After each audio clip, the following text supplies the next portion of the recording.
নিজের জন্য দয়াল নবী একটু কাঁদেন নাই, ঠিক কিনা?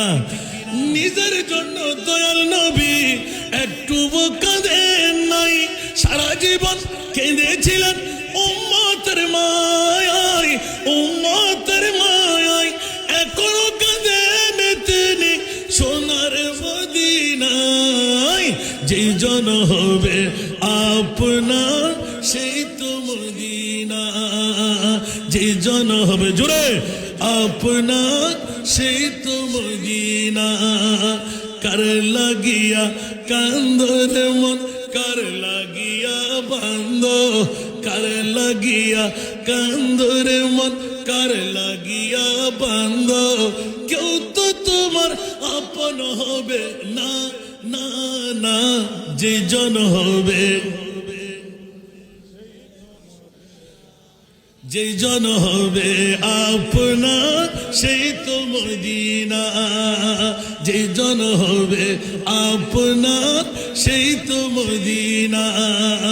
কার লাগিয়া কান্দর মন, কার লাগিয়া বান্দ, কার লাগিয়া কান্দর মন, কার লাগিয়া বান্দ।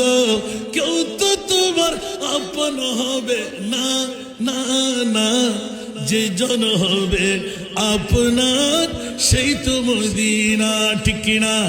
আবার ঘুরে আসবো, জোরে বলুন না সুবহানাল্লাহ। আর হযরত আজিমুল বরকত চাঞ্চলনাকার নায়েবে পীর সাহেব এত সুন্দর এলান দিয়ে দিলেন, সুবহানাল্লাহ বলেন না? বলবো আজলে উনি কি পানা, সুবহানাল্লাহ আরো জোরে। আজলে उन्हीं की पना, आज मदद मांग उनसे,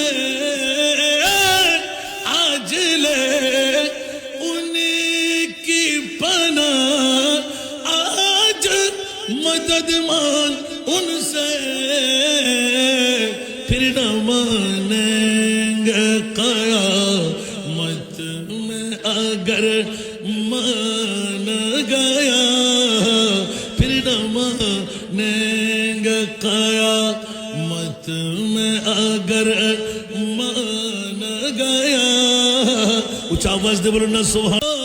जहन्नम अब भी न सर्द होगा, रू रू के मुस्तफा ने, रू रू के मुस्तफा ने दरिया बहा दिए। उनकी महक ने दिल के गुच्छे खिला दिए। जिस राह चल गए कुछे बसा दिए। जरूर बोलो ना सुभान अल्लाह। एको नकी जहन्नम নিবে গেল না আল্লাহ, এখন কি জাহান্নাম নিবে গেল না আল্লাহ। কেঁদে কেঁদে নবী তো, কেঁদে কেঁদে নবী তো সাগর বানা দিলেন। উচ্চ আওয়াজ দিয়ে বলবেন না সুবহান। মুনিব মওলা মুস্তাফার কান্দন বরদাস্ত করতে না পেরে জিবরিল নিয়ে এলান দিলেন, ও প্রিয় রাসূল, আপনি নূরানি সর মোবারক তোলেন, কান্না বন্ধ করে দিন। মাওলা কেমন করে বন্ধ করব? আমার একজন উম্মত ১.৫ হাত মুখ, ৩.৫ হাতের গাড়ার মধ্যে আমার উম্মতকে শোয়াই দেওয়া হবে, রং করতের কাপড় পরাই দেওয়া হবে। ও তাই নাকি? এই জন্য কাঁদতে লাগলেন। ইয়া রাসূলুল্লাহ, কান্নার কি আছে? আদম সফিউল্লাহ থেকে ঈসা রুহুল্লাহ পর্যন্ত ১,২৪,০০০, ২,৬০,০০০, ৩,৩৬,০০০, বেশি আর কম নবী রসুল বানাইলাম। সব নবীর উম্মতের যেই মামলা, আপনার উম্মতের সেই মামলা। উচ্চ আওয়াজ দিয়ে বলুন না সুবহান।